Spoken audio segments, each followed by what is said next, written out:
इस लेक्चर में हम कंटिन्यू कर रहे हैं कोस्टल कैपिटल की एग्जामिनेशन प्रॉब्लम्स। तो लेट्स स्टार्ट प्रॉब्लम नंबर 7।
इसमें देखिए आपको मेंशन किया है company issued 10% preference shares for ₹10 each. Cost of issue is ₹2 पर share and calculate cost of capital assuming that the shares are issued at par at a 10% premium and at a 5% discount. तो it means ये preference share का case है, तो आपने cost of preference share calculate करनी है। इसमें देखिए 0 टाइम पीरियड में आपको मेंशन किया है कंपनी ने इशू किया 10% प्रेफरेंस शेयर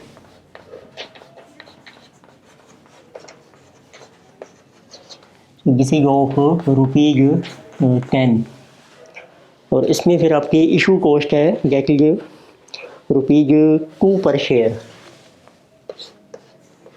एंड इस इशू कॉस्ट इज ₹2 पर share and they're asking calculate cost of capital assuming shares are issued at par at a premium and at a 5% discount. अब इसमें 3 ऑप्शन हैं आपकी। तो पहले शेयर इशू किए हैं तो पार के ऊपर, सेकंड केस है if shares are issued at premium 10%, तो at 10% premium. Number third is they are issued at 5% discount.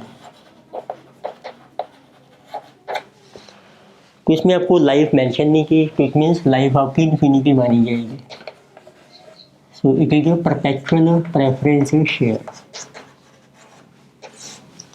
और इसमें इशू कॉस्ट आपको दे रखी है ₹2 पर शेयर फिक्स है। तो सबसे पहले हमें कैलकुलेट करना है वकील की इशू प्राइस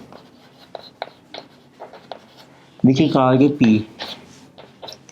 तो एट पार में देखो 10 का इशू करेंगे हम और इसकी इशू कॉस्ट है ₹2। तो इशू प्राइस आपका आ जाएगा 8। सेकंड केस में प्रीमियम पर इशू कर रहे हैं हम 10 प्लस 10% प्रीमियम 1, इशू कॉस्ट है आपकी -2, सो this will B 9। Third case में हम डिस्काउंट पर इशू कर रहे हैं 5%, सो दिस विल बी 50 पैसा minus issue cost, so this will B 7.50। अब आप कैलकुलेट कर सकते हैं what is the cost of preference. तो इसका फार्मूला है PG preference division upon issue price into 100। तो फर्स्ट केस में देखो प्रेफरेंस डिवीजन सेम रहेगा 10% on ₹10। So here cost of preference share is 1/8 into 100। So here it is 1/9 into 100। तो this is 1/7.5 into 100। तो इस तरीके से आपकी कॉस्ट ऑफ प्रेफरेंस शेयर तीनों केसेज में कैलकुलेट हो जाएगी। तो 100/8 12.5%, यानी कि 100/9 जिसे 11.11%, यानी 100/7.5 जिसे 13.33%। So next we have problem number 8. Next problem number 8. इसमें आपको मेंशन किया है company issued 14% irredeemable preference shares of face value ₹100 each. इसमें भी company non redeemable preference share issue कर रही है 14% प्रेफरेंस शेयर्स ऑफ ₹100 ईच। तो जब कंपनी इशू करती है उसको हम कहते हैं zero time period. So flotation cost is 5% of expected sale price. अब इसमें जो फ्लोकेशन कॉस्ट आपको दी है जिसको हम कहते हैं इशू एक्सपेंसेज। सो फ्लोकेशन कॉस्ट होती है आपकी इशू कॉस्ट या इशू एक्सपेंसेज। अब ये आपको ना परसेंटेज में दिया है, जैसे 5% ऑफ सेल प्राइस। तो सेल प्राइस होता है जिस प्राइस पर कंपनी शेयर इशू करेगी, तो उसके ऊपर 5% आपको कंसीडर करनी है। तो what is cost of preference share if preference shares are issued at par 10% premium and 5% discount. अब आपके फिर तीनों केस हैं। तो पहला केस है, अब हम इशू कर रहे हैं एट पार। सेकंड केस है when we issue at premium and third is at discount. तो देखते हैं what will be issue price, जिसको हम कहते हैं पी। अब जैसे 100 का प्रेफरेंस शेयर कंपनी इशू करेगी पार के ऊपर। प्रीमियम देखो आपको दिया है, प्रीमियम इज 10%, डिस्काउंट आपको दिया है 5%। तो इसमें कंपनी इशू करेगी 110 के ऊपर, इसमें 95 के ऊपर। तो ये सेल प्राइस है कंपनी का, इसके ऊपर हमें 5% की फ्लोकेशन कॉस्ट पड़ेगी, वो आप माइनस कर लीजिए। Minus 5% of this 5.50 and 5% of 95 तो 4.75। तो यही चीज़ ध्यान रखने वाली होती है कि जो फ्लोकेशन कॉस्ट है वो जो परसेंटेज में जब होती है वो किस प्राइस पर है। कई बार होता है क्वेश्चन में ये होती है फेस वैल्यू के ऊपर, फिर तो आप सीधा 100 के ऊपर ले लीजिए 5%, सभी में 5 रुपीज़ आ जाएगी, पर इसमें लिखा है ऑफ सेल प्राइस। तो इतनी सेल प्राइस है आपका इंक्लूडिंग प्रीमियम और एक्सक्लूडिंग डिस्काउंट। तो अब आपका पी आ जाएगा 95, this is 90.25 and this is 104.50। अब आप कैलकुलेट कर सकते हैं but cost of preference share. Life mention नहीं की तो इररिडीमेबल, तो इट मीन्स परपेचुअल माना जाएगा, लाइफ इसकी इन्फिनिटी है। So P D upon issue price into 100। Preference dividend है 40% ऑफ 100 रुपीज। तो this is 14 upon issue price is 95 into 100। Here also 14 upon 104.50 times 100. Here also 14 upon 90.25 times 100. This is cost of preference share. So this is 14.74%. Then 14 divided by 104.5 times 100, 13.4%। को round of कर दिया है मैंने, किसी के 397 को 4% बना दिया हमने, यानी कि 14 divided by 90.25। So this is 15.51%। So next we have problem number 9. Next problem number 9. So in this case we are given PQ Limited issued 12% redeemable preference shares of ₹100 at a premium of ₹5 each, redeemable after 10 years at a premium of ₹10 each. इसमें redeemable preference share issue किए हैं company ने, exactly 12% preference shares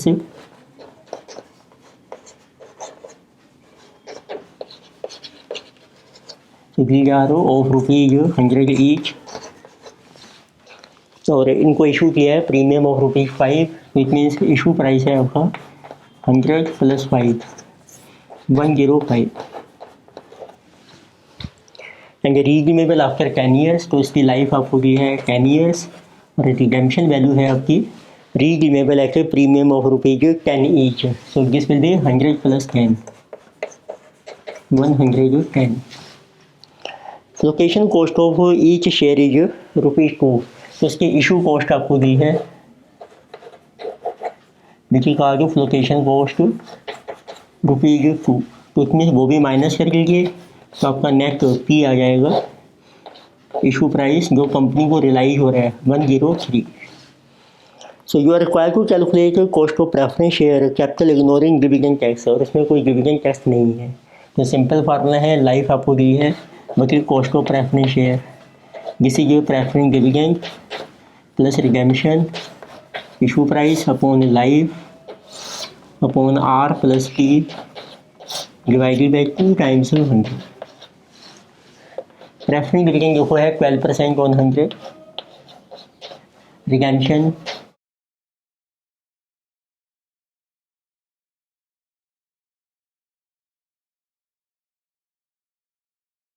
divided by R plus P. R is 110, P is 103 divided by 2 times 100.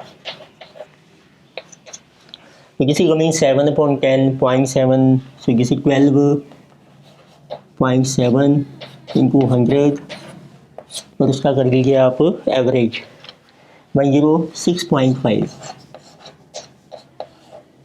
So this will be cost of preference share. So 12.7 divided by 106.5, 11.2, so 92.95%. So this is cost of preference. So next लेके see problem number 10. Next is problem number 10. So in this it is given Superior Garments Company issue ₹100 face value preference stock which carries 12% dividend. इसमें company ने preference share issue किया है 12% preference share.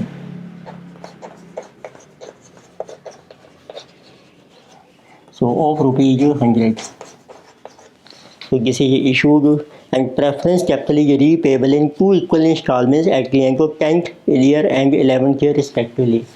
पर इसको redeem करना है company ने 2 instalment में at the end of 10th year and 11th year. तो रिडेम्पशन वैल्यू इज 50-50. ये इक्वल इंस्टॉलमेंट्स हैं आपकी. इसमें स्टूडेंट की 0 टाइम पीरियड जब इशू किया है तो टोटल लाइफ इसकी 11 ईयर बन जाएगी. तो नेट अमाउंट रिलाइज पर प्रेफरेंस शेयर की 95, तो कंपनी को इशू का जो प्राइस है वो आपको दिया है जिसे जो 95. So what is the cost of preference share capital, तो आपको केपी कैलकुलेट करना है. इसमें देखो इंस्टॉलमेंट में रिडीम हो रहा है तो फिर आपको अप्लाई करना पड़ेगा प्रेजेंट वैल्यू मेथड. तो उसके लिए टेबल बना के ड्रॉ करके, तो पहले फर्स्ट 10 ईयर्स में आपका डिविडेंड सेम रहेगा 100 के ऊपर, तो आप इसको कंबाइन कर सकते हैं. फिर 10th ईयर में रिडेम्पशन है और 11th ईयर में. तो प्रेजेंट वैल्यू मेथड में क्या है कि हमें कैलकुलेट करना है कंपनी का कितना कैश आउटफ्लो होगा. हर साल कंपनी डिविडेंड पे करेगी प्रेफरेंस डिविडेंड, और प्लस जब रिडेम्पशन होगी एंगल जा रहे ईयर से. Preference dividend 12% on 100, ₹12. फिर आपकी रिडेम्पशन होगी 10th ईयर में, 10th ईयर के एंड में है ₹50. अब देखो 10th का डिविडेंड जो था मैंने यही ले लिया है 10th ईयर में, तो यहाँ दोबारा नहीं मेंशन करेंगे. अब ₹50 रिडीम हो गए, बैलेंस रह गए आपके ₹50. और इसके ऊपर डिविडेंड पे करेगी कंपनी 12%, ₹6. तो 11th ईयर में जो डिविडेंड आएगा ये आएगा 6 और प्लस ₹50 हमारे रिडीम हो जाएंगे. तो उसको हम कहते हैं cash outflow. So this cash outflow is coming 12, this is 50 and 56. अब इसकी आपको कैलकुलेट करनी है present value so that it becomes equal to issue price, देखिए 95. तो प्रेजेंट वैल्यू आप स्टार्ट कर सकते हैं जो आपका है dividend rate 12%, so you can start at 12%. तो 1 to 10 हर साल सेम है ये ₹12, तो ये बन जाएगा एन्युटी फैक्टर आपका 12% के ऊपर. सो किसी कमिंग अवर 5 पॉइंट, तो कैलकुलेट करके हैं फर्स्ट 10 ईयर्स के लिए 1 डिवाइडेड बाई 1.12, जैसे कमिंग सिंगल फैक्टर आ रहा है 0.322 और 10 सालों का कॉम्बाइंड फैक्टर है आपका 5.65। फिर आपको चाहिए 11 ईयर का सिंगल फैक्टर, सो जिसमें ये 0.287। तो मल्टीप्लाई करके हैं कैश आउटफ्लो को, so we get a total present value. So this will be 12 into 5.65, so 12 times 5.65, then it is 50 times 0.322, then 56 times 0.287, so total value is 99.97। But किसी जो है स्लाइटली मोर देन 95 से greater आ रही है, इसको reduce करने के लिए इसको आपने रिड्यूस करना है 95 को, इसको इंक्रीज कर रहे थे 12% को, नाउ लेट अस ट्राई 14%। तो आप 1 से 6% इंक्रीज कर सकते हैं एक टाइम, तो डिफरेंस ज़्यादा नहीं है, तो हमने 2% इंक्रीज कर दिया है। तो एक 14% को कैलकुलेट 10 ईयर का एनुटी फैक्टर,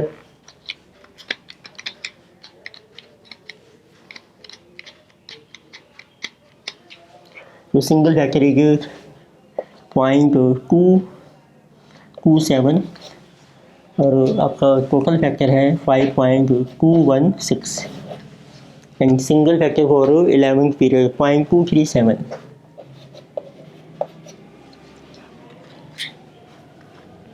मल्टीप्लाई करते हैं 12 टाइम्स 5.216, यानी कि 50 टाइम्स 0.27, then 56 times 0.237, so 89.364। अब देखो ये इससे कम हो गई है, अब आप इंटरपोलेट कर सकते हैं, कॉस्ट ऑफ प्रेफरेंस आ जाएगी। लो रेट है आपका 12%, प्रेजेंट वैल्यू है 12%, 99 पॉइंट, और आपने इक्वल करना है 95 के, नीचे आएगा इन दोनों में difference minus 99.97, 10.606 and difference in rate of interest to 2%. So this will be cost of preference share capital. So this is 4.97 times 2 divided by over 10.606. So this will be 12.94. तो राउंड ऑफ करके हमने 97 को 94%। Next लीजिए problem number 11। इसमें देखो आपको mention किया है मार्केट प्राइस पर शेयर ऑफ HLL कंपनी की ₹7 जिसे रिलेटेड है जो इक्विटी शेयर, तो आपको मार्केट प्राइस दिया है शेयर का, market price of HLL company जिसे Hindustan lever company, which is called P ₹17, जिसे 0 time period. The dividend expected year hence is ₹1, तो आफ्टर 1 ईयर तो आपका जो एक्सपेक्टेड डिविडेंड है जिसको गिवन कहते हैं, जिसे given ₹1 and expected rate of dividend growth है 8%, डिविडेंड की ग्रोथ आपको दी है 8%। What cost to equity capital to the company, तो सिंपल फार्मूला है कि आपको कैलकुलेट करनी है। देखो फार्मूला है गिवन की है, फार्मूला बन जाएगा given upon price of share plus growth. So given is 1 upon price is 17 plus 0.08, तो 1 को आप डिवाइड कीजिए, सो दिस इज कमिंग 0.1388, तो परसेंटेज में आंसर आ जाएगा 13.88%। नेक्स्ट लिखिए प्रॉब्लम नंबर 12। इसमें देखो मेंशन किया है कंपनी जो contemplating an issue of new equity share, company नए शेयर इशू कर रही है। Firms equity shares are currently selling at ₹125 a share. तो इसमें आपको एक को प्रेजेंट शेयर दिया है, तो आपको मार्केट प्राइस दिया है ऑफ शेयर का एट प्रेजेंट, जिसे कि 125, पर कंपनी ने अब एक नया शेयर भी इशू करना है, new share to be issued.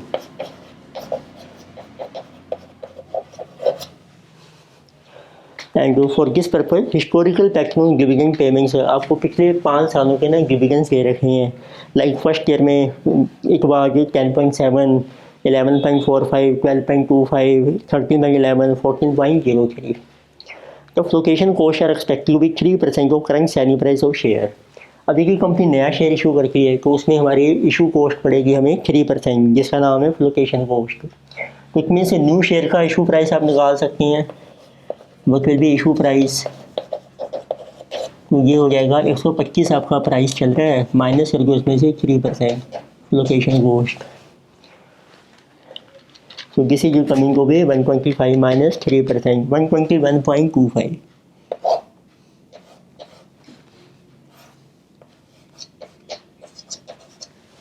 तो ये नए शेयर का इशू प्राइस आ जाएगा।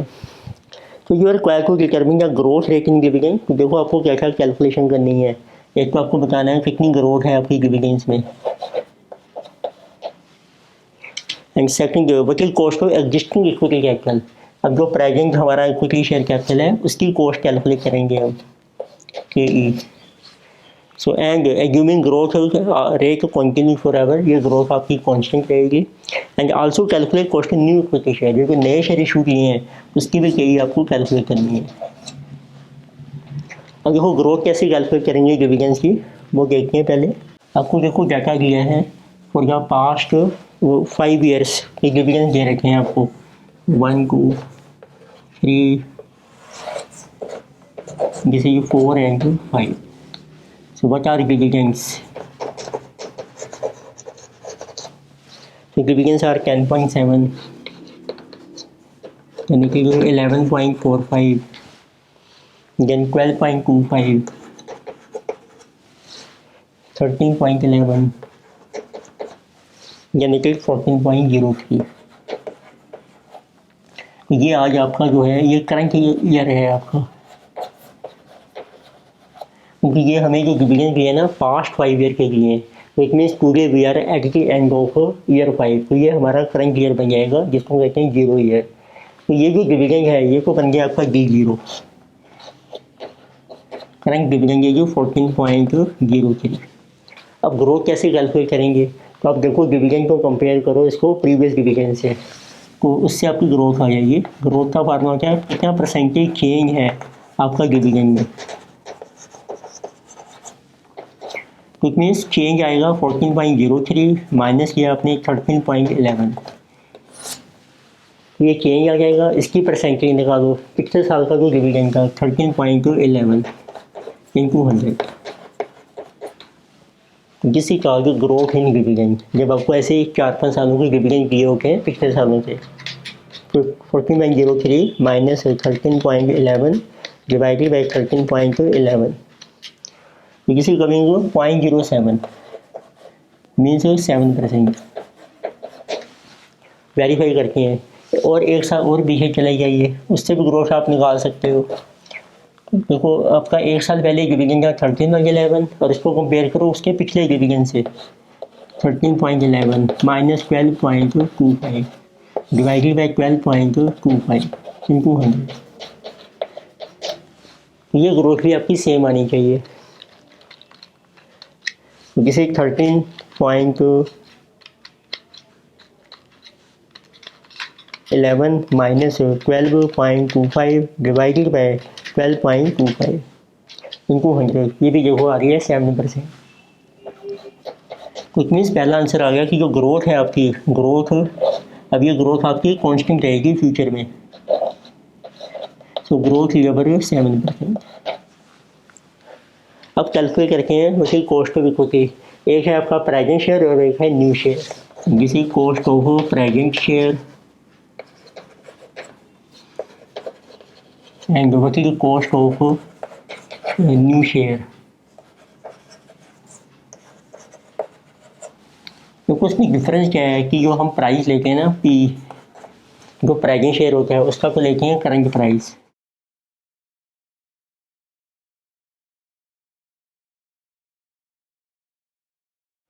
देखो कॉस्ट ऑफ प्रेजेंट शेयर आपको निकालनी है, कॉस्ट ऑफ न्यू शेयर। तो इसमें डिफरेंस क्या होता है, P होता है इसमें करंट मार्केट प्राइस, इसमें हम लेते हैं P इशू प्राइस। बस यही डिफरेंस है। फार्मूला सेम है आपका के का देखो फार्मूला है आपका B0, इसमें ग्रोथ अप्लाई हो जाएगी अपॉन प्राइस प्लस ग्रोथ। तो लेके से बचेगा KE। B0 है आपका 14.03, ग्रोथ आपने कैलकुलेट की है 7%। अब इसमें प्राइसिंग प्राइस लेंगे 125 प्लस ग्रोथ है 0.07। तो इस केस में जो KE बनेगी आपकी, डिविडेंड आपका सेम है 14.03, ग्रोथ ही सेम 7%, प्राइस हम लेंगे कोई इशू प्राइस निकाला गया आपने 121.25। तो ये डिफरेंस होता है आपका, फार्मूला सेम है। इसको कहते हैं present share and getting new share. लेके से बचेगा हमारा answer 14.03 into 1.07 divided by 125 plus 0.07, जिसे कमिंग 19% आपकी कॉस्ट की इक्विटी आ गई। सेकंड केस में आ रहा है अब आपका, जिसे 14.03 इंटू 1.07 डिवाइडेड बाई 121.25 प्लस 7%, जिसे कमी 19.38%। Next we have problem number 13। जैसे आपने अच्छे से अब समझना है तो आप पहले अपनी नोटबुक लेकर बैठिए, उसमें नोट करके आइए, तभी आपके माइंड में ये याद रहेगा आपको। क्वेश्चंस पहले समझ लीजिए, फिर आप उसको नोट डाउन कीजिए। नेक्स्ट हम कर रहे हैं problem number 13।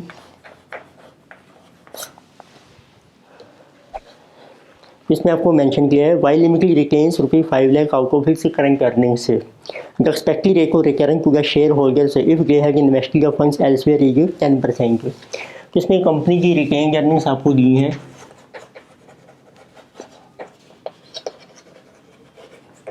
Gated 5 lakh,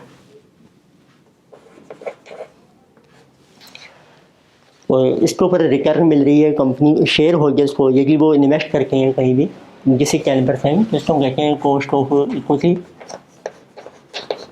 earnings को इन्वेस्ट करके जो आपको इनकम मिलेगी। बट ब्रोकरेज कॉस्ट लीजिए 3% and share holders come in 30% tax bracket. बाकी शेयर होल्डर्स को एक ब्रोकरेज देनी पड़ती है, जिसको हम कहते हैं F2 location cost. Location cost होती है आपके एक्सपेंसिव कितने होंगे या ब्रोकरेज, ये आपको दी है 3%। और जो शेयर होल्डर्स हैं उनका टैक्स रेट है, इसका नाम होता है पर्सनल टैक्स रेट 30%। ये आपको डाटा दिया है और you have to calculate cost of retained earnings से। तो आप KR का फार्मूला अप्लाई कीजिए। इसका फार्मूला है cost of equity into 1 minus personal tax into 1 minus location cost. इतने से cost of retained earning will be के आपको दिया देखो 10%, 1 माइनस पर्सनल टैक्स है 30% और लोकेशन कॉस्ट है आपकी 3% 0.03, जिसे 10 into 0.7 into 0.97। This will B cost of retained earnings 7 into 0.97 which is 6.79%। ये सिंपल होता है, बस आपको ये फार्मूला याद होना चाहिए कॉस्ट ऑफ रिटेन्ड अर्निंग्स का। उसमें दो चीज़ों की हम एडजस्टमेंट करते हैं, लोकेशन या ब्रोकरेज कॉस्ट जो एक्सपेंसिव होते हैं शेयर होल्डर के, उसका पर्सनल टैक्स। तो नेक्स्ट भी है problem number 14। Next is problem 14। इसमें आपको मेंशन किया है share of a company currently selling for ₹100 it wants to finance his capital expenditure ₹10 lakh either by retaining earnings और selling new shares.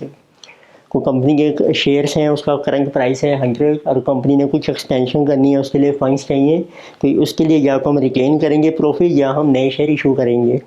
If company sells new shares the issue price will be 95। तो आपको देखो दो share दिए हैं, एक आपको दिया है प्रेजेंट शेयर, तो इसका जो प्राइस है P जिसे ये 100, और एक कंपनी नया शेयर इशू कर रही है, तो एक से इशू प्राइस है जो 95। The dividend per share next year ही 4.75। तो D1 आपको दे रखा है 4.75, जिसे expected dividend of next year and growth rate is 6%। Growth भी आपको दी है, तो आपको कैलकुलेट करनी है cost of internal equity and external equity. ये भी देखो नया नाम है, जो प्रेजेंट शेयर होते हैं ना उसको कहते हैं इंटरनल इक्विटी। इसी याद को कहा जाएगी और जो न्यू शेयर है उसको हम कहते हैं एक्सटर्नल, क्योंकि ये हम बाहर से इशू कर रहे हैं, एक्सटर्नल लिक्विडिटी।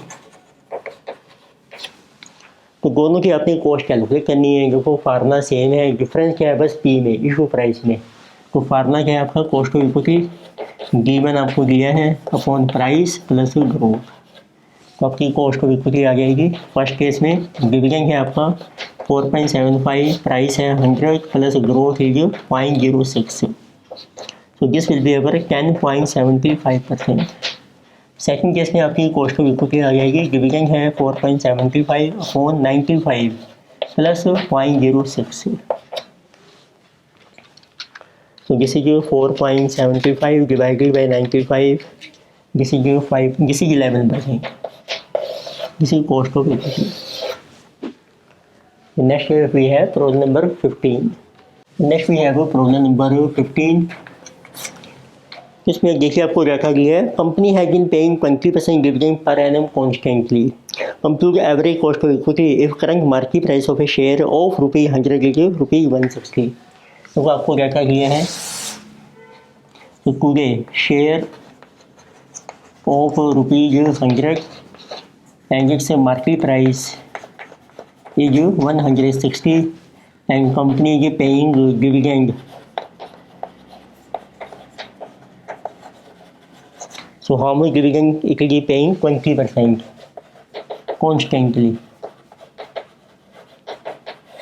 तो हर साल कंपनी सेम डिविडेंड पे कर रही है, तो इट मीन्स अब आपको फाइंड आउट करनी है what is cost of equity, यही आपको फाइंड आउट करनी है। तो कौन सा मॉडल अप्लाई होगा, कोई ग्रोथ नहीं है, डिविडेंड कांस्टेंट है, तो पहले डिविडेंड कैलकुलेट कीजिए।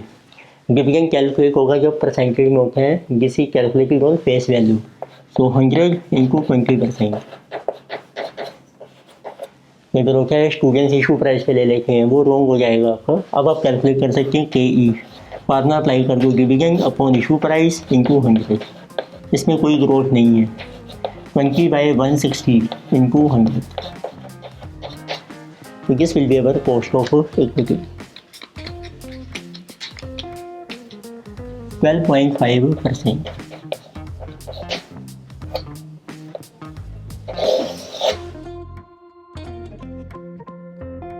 ये हमने कुछ एग्जामिनेशन प्रॉब्लम डिस्कस की हैं, तो नेक्स्ट लेक्चर में हम और प्रॉब्लम्स कंटिन्यू करेंगे।